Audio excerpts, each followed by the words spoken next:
Hello, everyone, and welcome to the fourth installment of the Unfiltered Conversation series, a digital series where we cover issues around the role of business and society, corporate sustainability, and ways in which we can help achieve the United Nations Sustainable Development Goals, those famous 17 SDGs. I'm Suni Harford. I'm the president of UBS Asset Management, and on behalf of everyone at UBS, I'd like to thank you for joining us today for this event. I will tell you, I find myself just north of New York in Connecticut, working from home. And our guest is actually in Abu Dhabi. So we've got a truly global setup and hopefully a global audience enjoying us as well. So I'm excited to lead the discussion around SDG 13 today, which is climate action and corporate responsibility, a topic which has reaffirmed its position at the forefront of investors' minds throughout the pandemic in 2020. Before I introduce our guests for today, let me give you a little bit of background on why this topic is so important. The move of sustainability from niche to mainstream, which has been garnering momentum over the past decade, rapidly accelerated in 2020. As the world pivots and the shift to an ESG world continues to gain momentum, even greater focus is being placed on the role of financial markets and investing to drive this transition. More than that, sustainability has moved beyond a check-the-box exercise, and investors know and expect their investments to drive both returns and impact. We all know that capital is a great motivator, and driving capital to ESG-friendly investments will continue to drive behaviors of both companies and countries. So we're delighted to have Ben Goldsmith here with us today. Ben's a philanthropist and an environmentalist and the founder and CEO of Manhattan, an investment trust which seeks to generate long-term shareholder returns by investing in businesses and opportunities which are delivering or benefiting from the more efficient use of energy and other resources. So we are much alike, Ben. Ben chairs the UK's Conservative Environment Network, co-founded the Environmental Funder Network, and also advises the UK government through his position as a non-executive director for DEFRA, which is the Department of Food and Rural Affairs. Ben, it's great to have you here. Thank you for being with us today. Let's jump right in. Thank you. So tell me first. Let's talk. We talked ahead of time, everybody, that whether a coffee chat, casual, maybe sitting in a pub somewhere, we'd have just a casual conversation. So that is what we're aiming for.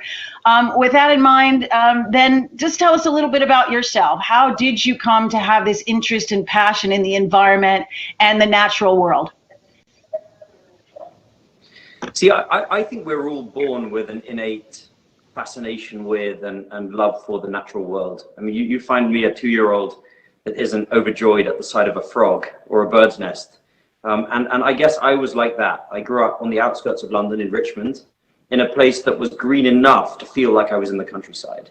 We had about 100 acres of woodland, of Ham Common Nature Reserve, it's called, around us. And I was able to slip through the fence and spend most of my days in the woods with my older brother. So I was deeply in love with nature from the very start, building ponds and putting up bird boxes and was generally a nerd about these things. And I read a term recently, which is biophilia. And biophilia describes, I'm told, the innate empathy that each human being has for the non-human world, whether it's a dog or whether it's the beauty of a sunset.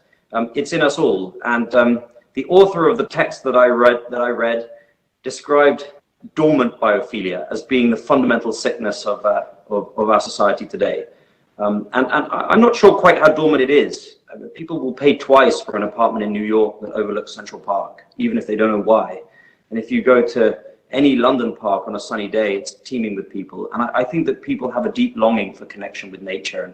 And for some reason, perhaps because of the people I grew up around, I retained that obsession. But I work in investment, so I run an investment trust called Manhattan, which seeks to invest in a kind of environmentally responsible way. We try to focus on, well, green industries broadly defined. We define those as being around energy and resource efficiency, which I think is kind of one and the same thing. And prior to that, I set up a sustainability-focused equities manager called WHEB, which manages approximately £1 billion out of London. So I work in investment, but my deep love is for nature and always has been. And I try to find ways in which I can involve myself in policies around nature and hence some of my non-executive positions. You know, I agree with you. I like biophilia. I'm writing it down. And I think that is one of the reasons I have great faith that work from home, which has had such a dramatic effect on the environment. We've seen it, right? In some of the satellite pictures of the lack of smog around the earth as cities were shut down and factories were shut down and whatnot, people driving less.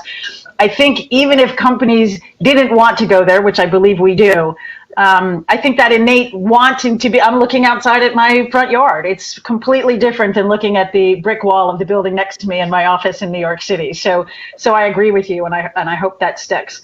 But you have taken some different roles, right? You've engaged yourself with some of the policy issues around the world. So talk about policy and its role in terms of preserving nature, preserving the planet. How do you think about policy? Yeah, I mean, we're in an interesting inflection moment in the UK because of Brexit. And we don't want to have that discussion here. There's, needless to say, going to be views on every direction and good things and bad things about Brexit. I think one thing on which many, many people from all sides can agree is that Brexit allows us to reimagine how we funnel government money into the countryside. Under the Common Agricultural Policy, which is a European Union policy, we've spent about £3 billion a year of taxpayers' money for 40 years now, subsidizing the farming sector without much in the way of strings attached. And the big problem with that is that the payments have been linked to acreage under cultivation. So if you're a farmer and you have a little wet patch that is at the bottom of your farm that has got lovely wildflowers and it's great for butterflies and wading birds, if you don't plow it up and cultivate it, you don't get your subsidy because there's a satellite in the sky watching every square meter. So it's created a disincentive to set aside land for nature at all.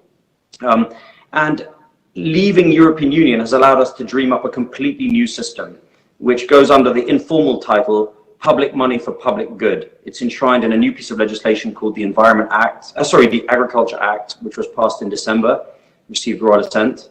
And over 7 years, we will transition to a new system in the UK, whereby the same amount of money each year is spent supporting farming, but every pound will be conditional upon some kind of public good. And there's a long menu, around 80 different things you can choose to do. Those could be public access, but they could also be protecting cherished landscapes, helping to mitigate flooding by allowing trees and scrub to grow back on steep slopes, helping to mitigate soil erosion by moving to more regenerative approaches in farming. There's a whole panoply of options. And I think this is going to be the most exciting, most impactful win for nature we've ever seen in the United Kingdom.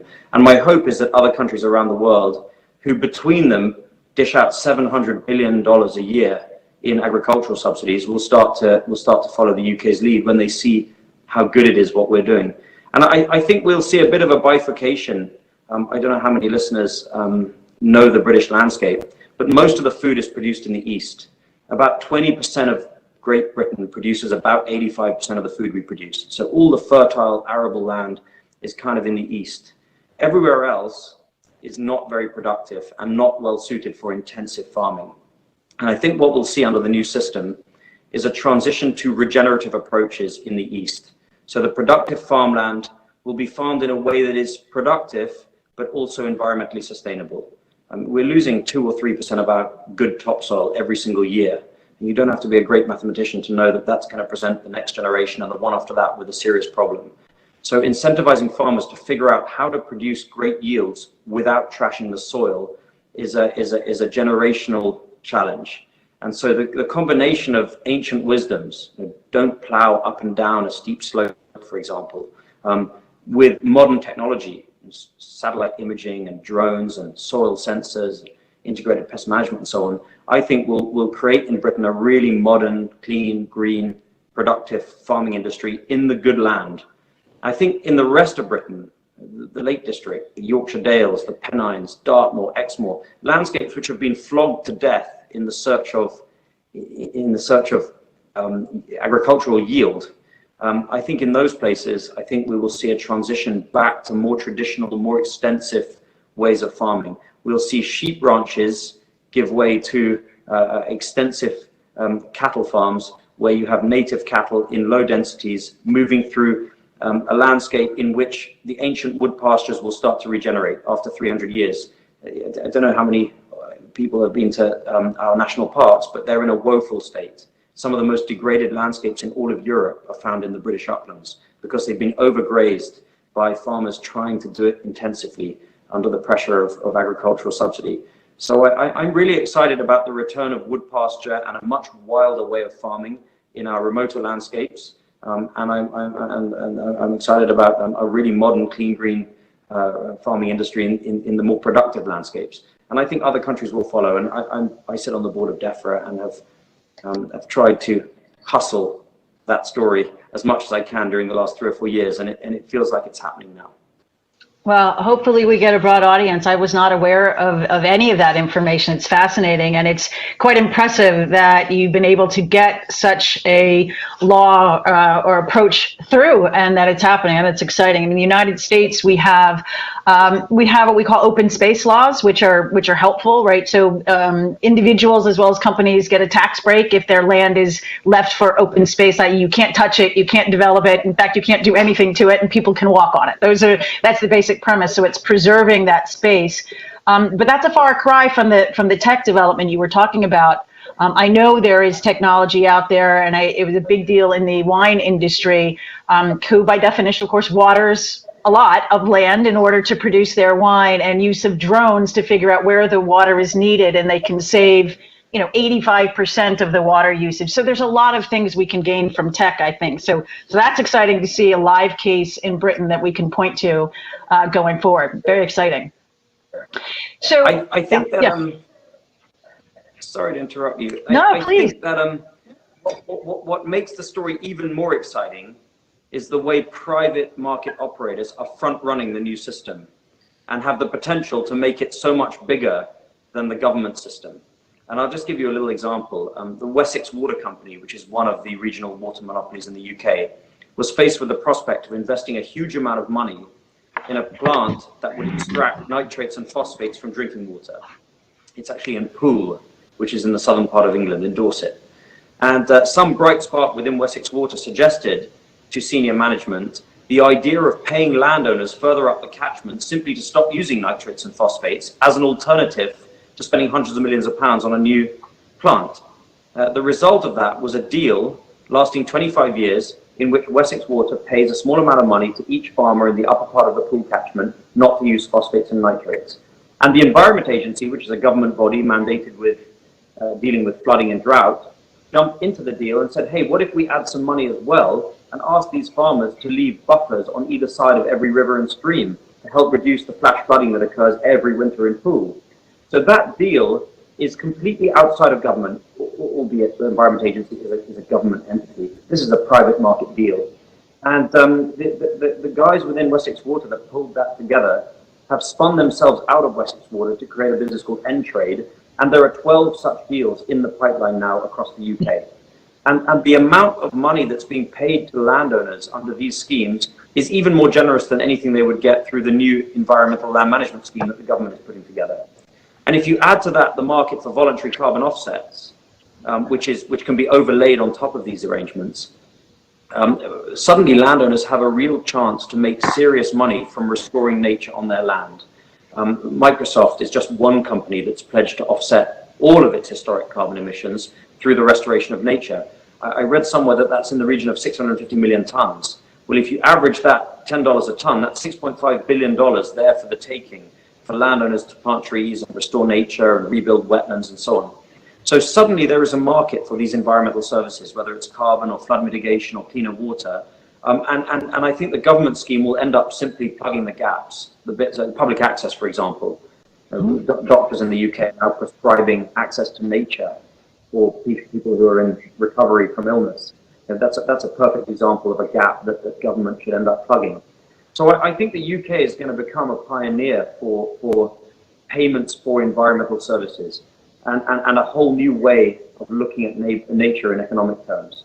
And there are those who say we shouldn't put an economic value on nature. How do you value the song of a nightingale on a cold night? How do you value the view of the sunset over the mangroves here in Abu Dhabi? These things are intrinsically priceless. But I disagree, because I think if you don't put a value on the services that these ecosystems provide to us, then you will not create the right incentives for people to protect them and restore them. I accept that economics are not going to get us the whole way. I think that it's a big part of the answer. I accept that we really have to reconnect on a more spiritual level with nature. We need to rediscover our biophilia, our deep love for the natural world, and it needs to become repugnant to us to see a plastic bag floating down the river in the way that it's repugnant to us to see someone drink driving.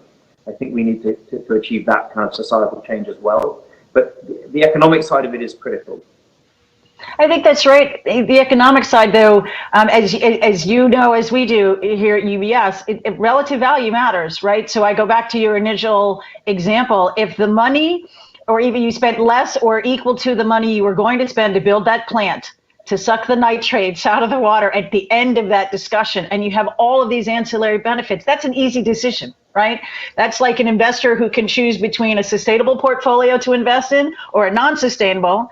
And again, all things being equal, they return the same. Of course, you'd go for the sustainable portfolio because there are other benefits there. And having said that, I think, the ideas in the market today about a carbon tax, about finding prices, about taking the cost of an apple in a grocery store, if you've watched the story, what Amsterdam is doing in the Netherlands around donut economics, right? Which is, I was just reading about this. It's assigning a cost, a tax, if you will, for all of the negative effects gone into producing that one thing. Then you're spreading that cost around, which does incent behavior. Of course it does. And we know that. So incentives are a big part of it. So. Yeah, I mean, I chair an organization which I co-founded called the Conservative Environment Network, which kind of does what it says on the tin. We coordinate a caucus of 100 conservative lawmakers in the British Parliament. We're quite a powerful voting bloc within government, and we agitate and pressurize the conservative government to raise its ambition in respect of nature, climate change, and the environment. And we believe in free market enterprise. And I don't believe in many Western countries, and particularly in the US, I don't believe we're living in a genuinely free and fair market because there are so many externalities. If I have a factory pig farm somewhere in the Carolinas and vast amounts of antibiotic-laden slurry are pouring out of that plant into the river, poisoning the water, perhaps poisoning the air, killing off the fish in Chesapeake Bay and wiping out the livelihood of fishing people, that is not a free market because I'm getting a free ride from society. So I think that if we believe really in free and fair markets, the role of government is to internalize all of those externalities. I think that the polluter should pay, no questions. And I don't think it's very conservative to believe otherwise. And I think that the future of capitalism or free market enterprise depends upon us internalizing environmental externalities.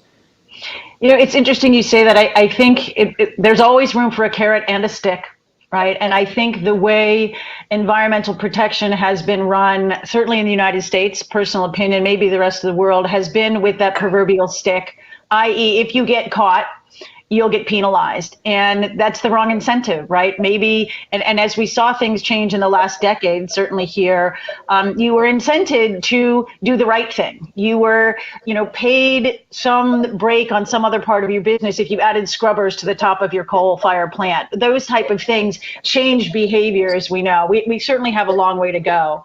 But let me shift gears a little bit and talk about investments, right? You are an investor, as you say, and we are as well. We are, it's certainly an asset management aiming for what I call the holy grail, which is to create enough product for each of the 17 SDGs to allow investors to, their heart's content, drive their money and capital toward those causes that they care the most about. Certainly climate is at the forefront, and we have a number of products that engage clients on the climate journey. Where do you see the biggest gap from an investor's perspective as in investments where we need capital and we don't have any investment coming that way or investment vehicles available? Do you see some obvious gaps there? So before I directly answer the question, I think that as investors, we have a duty to look at our portfolio and figure out whether there are companies in it which are behaving terribly, which are creating negative environmental impact. And I think that we have a duty to engage with those companies and try to force them to change course. I think actually that's a wise decision from an investment perspective in any case. This COVID crisis, I think, has only accelerated a great global awakening in respect of how people feel about nature. And people recognize that the climate is changing, that nature is dying off all over the place, and that we need healthy, diverse, abundant nature in our lives, not just for our physical health, but for our spiritual health. And so in an age of social media and that kind of awakening, companies which have shiny billboards and lovely impact reports here in the West, but who are trashing the forests in Brazil or Indonesia, are simply not going to survive. So I think that first and foremost as investors, we need to look hard at the companies that we hold in our portfolios. We need to hold them to account, and we need to think about divesting if we fail to encourage them to change course. And I think the icon of this is a guy called Sir Christopher Hohn, H-O-H-N, who is the chief executive of a $30 billion hedge fund called TCI. What people don't know is that TCI stands for the Children's Investments. And he set that hedge fund up as a social enterprise. And nearly all of the profits go to a foundation where I'm a trustee called CIFF, CIFF.org. And we have about $6 billion of assets. And alongside a big grants program, about $450 million a year on climate and environment and on the health and well-being of children around the world, we also have a big engagement program. And we launched sayonclimate.org, which is calling for investors to have a mandatory say on the climate and environment plans of the companies in which they're invested. So first and foremost, try to reduce the harm done by your investments. Then I think we have the luxury and all the exciting possibilities of allocating capital to stuff which is proactively doing good. And I think that, so I think that if we're going to solve the climate crisis, there are kind of two sides to the coin. On one side of the coin, we've got the kind of hard economy stuff. You know, we need to transition to zero carbon electricity. You know, it's happening very fast. We need to electrify our transportation. That's also happening. We need to build smart cities. You know, we need to reduce the environmental impact of our cities through smart metering and smart grids and all sorts of things, LED lighting and circular economy stuff. We need to decarbonize industry. This is the hard economy stuff. And I'm super optimistic that that is happening, mostly through market forces. Solar is just cheaper than coal. That's why Trump was unable to prop up coal, and it's why the Mexican socialist President Obrador is going to be unable to prop up fossil fuels in his country, because solar is just so much cheaper. So I'm a huge optimist on one side of the coin that we are moving in the right direction and the world is waking up and market forces provide a great tailwind. That's one place you can invest. I think the other side of the coin, which is nature, is thus far neglected by policymakers and by investors. It doesn't matter if we get to net zero across the board. If we don't heal nature, then we're in big trouble. You know, we need it all. We need mangroves, healthy mangroves. We need coastal salt marshes and seagrass meadows. We need to have healthy grasslands. We need to restore our forests. We need to connect it all up. We need the living fabric of the world to be healed before it's too late. Because without it, we won't fix the climate crisis, and we'll face a whole bunch of other crises, the pandemic being one good example. So I think investors need to find a way to muscle in on the nature story. So in a UK context, that might mean, for example, creating a bond, which could be drawn down by farmers in pool to allow some of the changes on their farms to take place that ultimately will be rewarded by payments from Wessex Water.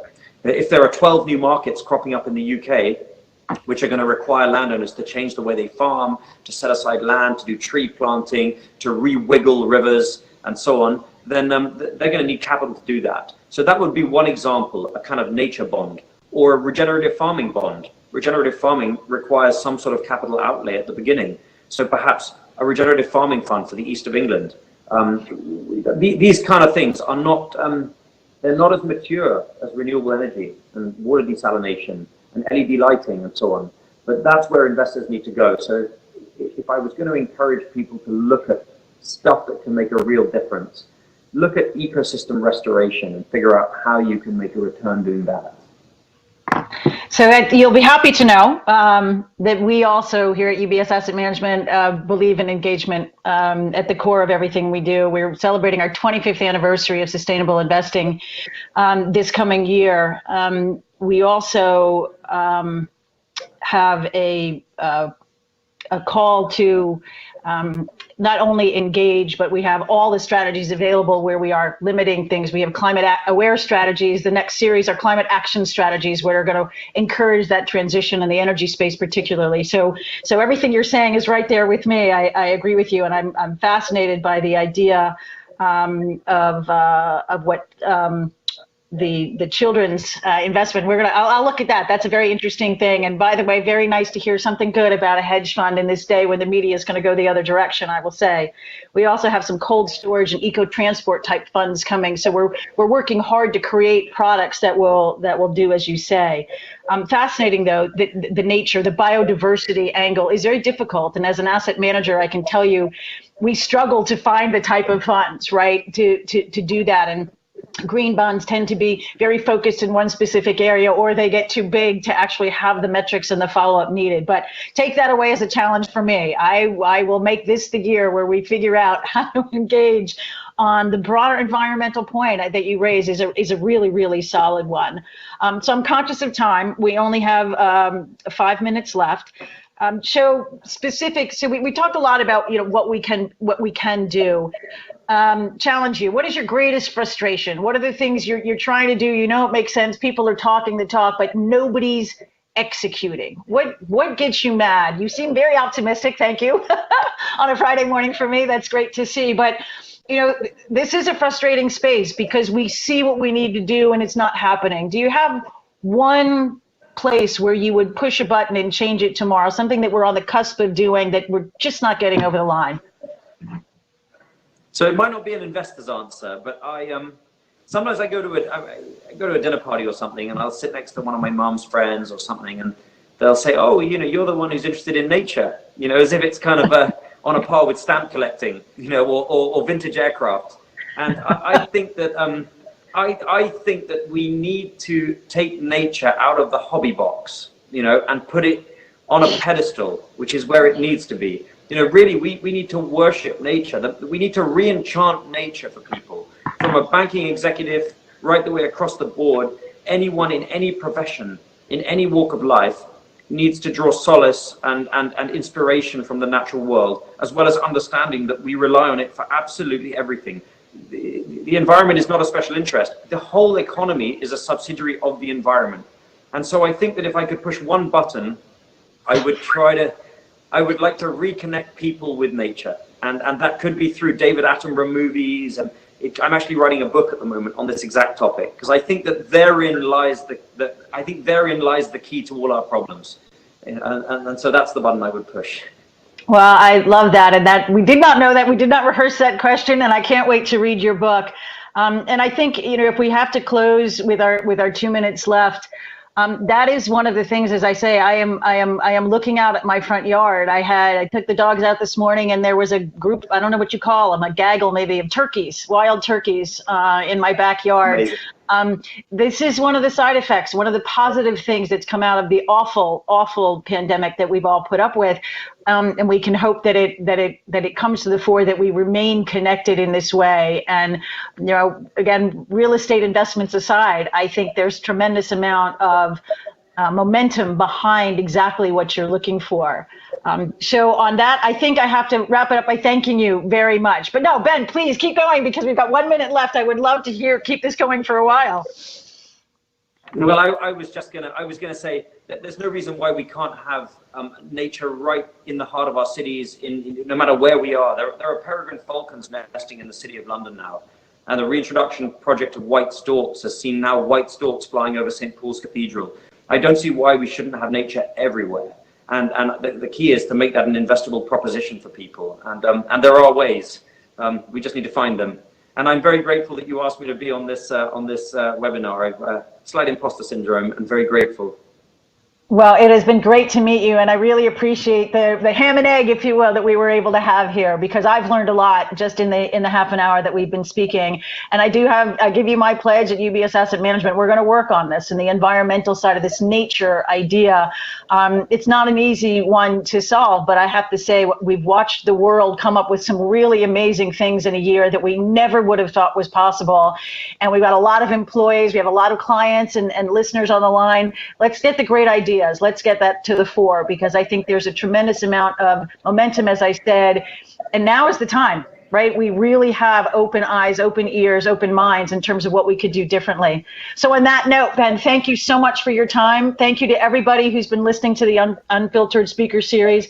Really been a pleasure to have you, sir. And here's to success in all you're doing in the UK. Really excited to hear about, and I'm looking forward to see it be a great proxy for the rest of the world. Thank you. Take care.